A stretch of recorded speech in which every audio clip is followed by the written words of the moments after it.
It is really my privilege this morning to introduce to you our keynote speaker, Michael B. Yanney. If you've not had the pleasure of meeting Mike personally, I know many of you have, but you know him by name. He is a native of Kearney, a graduate of the University of Nebraska at Kearney and the Wisconsin University School of Banking. He founded the Burlington Capital in 1984, formerly America First Companies, and currently serves as the chairman emeritus. Formerly, he was a director, among others, of Burlington Northern Santa Fe Corporation, Level 3 Communications, the Freddie Mac Advisory Board, Durham Resources, Freedom Communications, Forest Oil, MFS Communications, Omaha Steaks, and Tetrad. He has significant agribusiness and agriculturally related experiences in Russia and other countries of the former Soviet Union. Over the past 4 decades, he has conducted business in over 14 countries outside of the United States.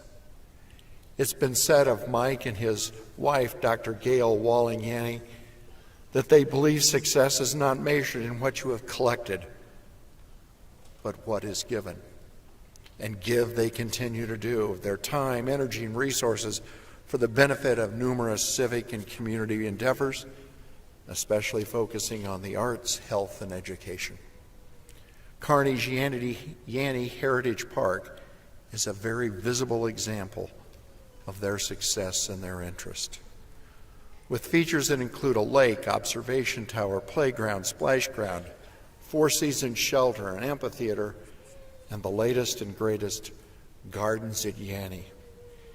It has been the home of weddings, graduation celebrations, concerts, birthday parties, community theater productions, and so many more, that this community has benefited from their interest and generosity. It is the Yanney way that everybody, regardless of socioeconomic status, gets to enjoy these things. The Museum of Nebraska Art is also a beneficiary of the Yanneys. So is the University of Nebraska Foundation, the Buffett Cancer Center, UNMC, Nebraska Medicine, the Knights of Exarban, and Nebraska Heart Association.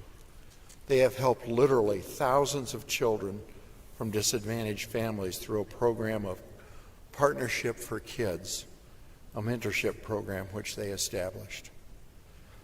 Graduates, if you're looking for a mentor or someone to model your life after, you couldn't find a finer person than Mike Yanney. Mike, personally, I am so pleased to welcome you back to your hometown and your alma mater. Thank you for being such a good friend of the university and to the state of Nebraska. And thank you for being with us this morning. Ladies and gentlemen, it is my privilege to introduce to you Michael Yanney. Thank you, my friend.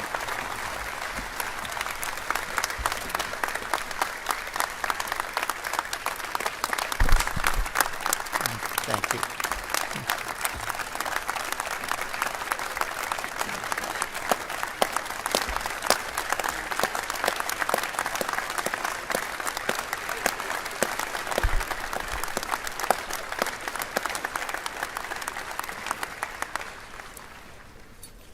You know, when I look at this graduating class, it's so impressive to see people that are wanting to get an education, build a foundation underneath themselves, and be a real credit to the greatest democracy in the world. But what's even more impressive, and you may not realize this, I look at these people sitting in the stands here. We're still a community. We still support our youth. We're still one great university, one great city and state. God bless all of you. Now, I want to take a few minutes, tell you a little story. One morning, About 10 years ago, I was floating down the Zambezi River in Africa. I had a fishing guide in a very small boat. And on the Zambezi, if you go too far, you'll go off the largest waterfall in the world and one of the 7 wonders of the world. Well, we were not going to do anything like that, as we'd never survive. But what I want to tell you is that this big, wide, and very muddy river was really something else to see. When I looked over on the bank of the river, I saw the natives taking a bath in the river. I saw natives washing their clothes in the muddy river. Then I looked over on the bank,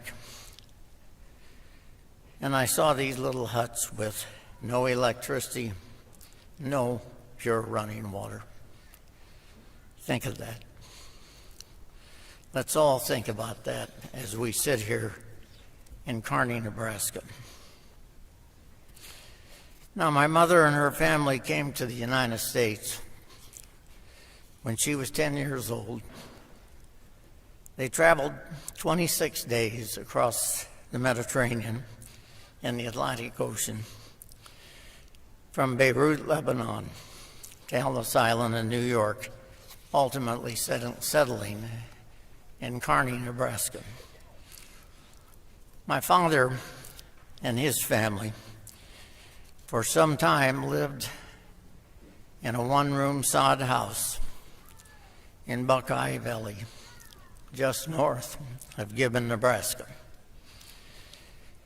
When I think about that, and I think about the Zambezi River,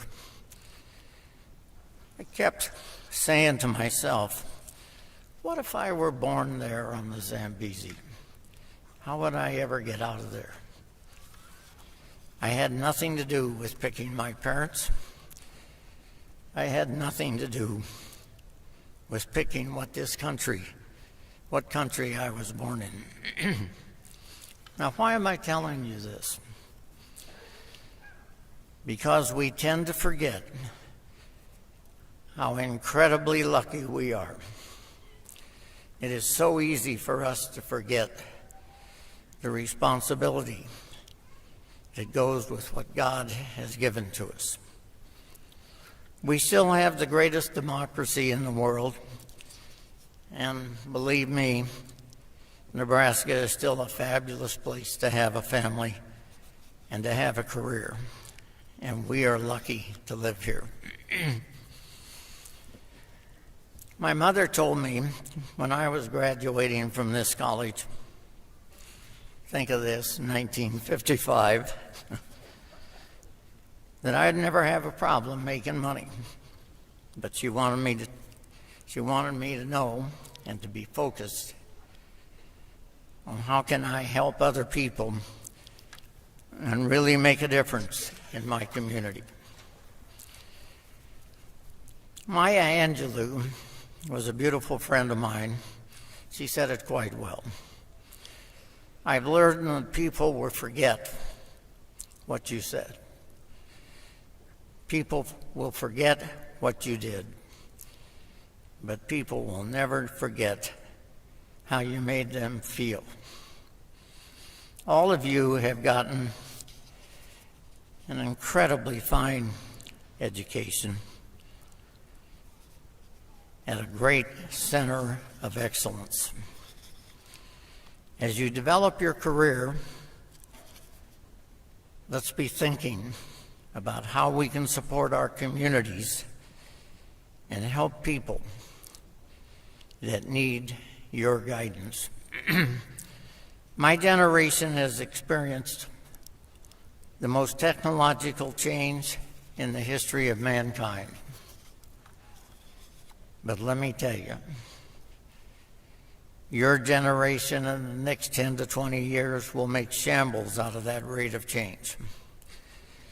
I have always believed that change really brings great opportunities if you're not stuck in the mud. Take advantage of these changes and develop a great career for yourself. Along the way, remember your reputation.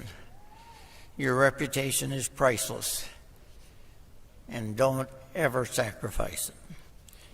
Your greatest joy will come from the real values of life.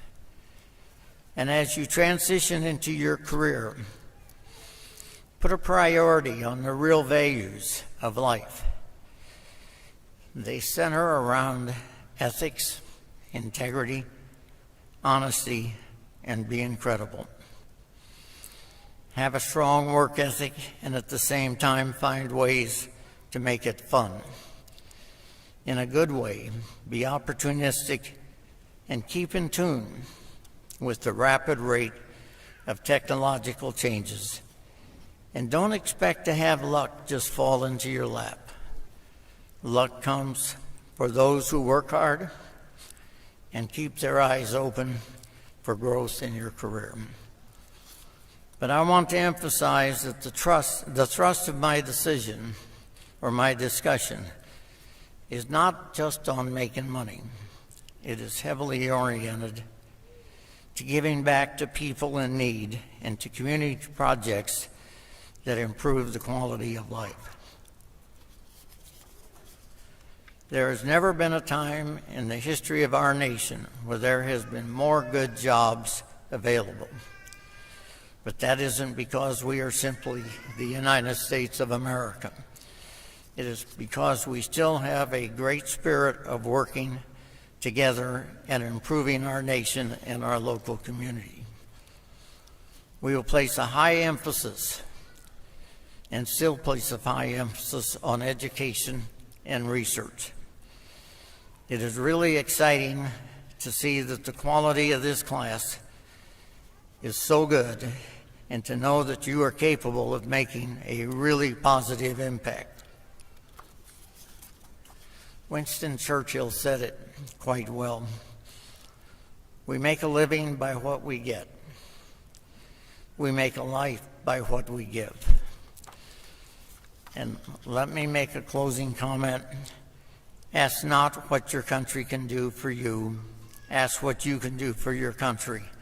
And obviously that's a quote from John F. Kennedy.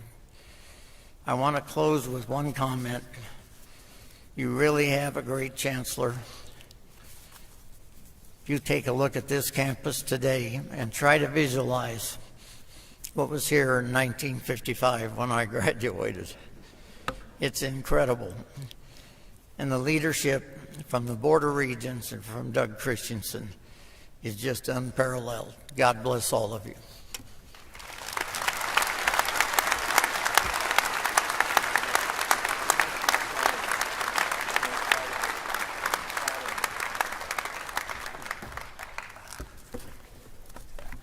Mike, thank you for your message this morning.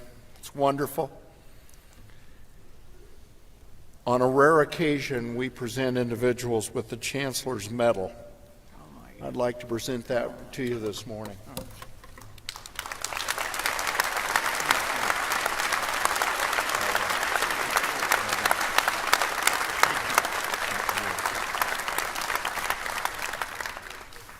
Thank you for everything, Mike. I do not know where this community would be without your generosity, your leadership, but it's your spirit that matters the most. Thank you so much.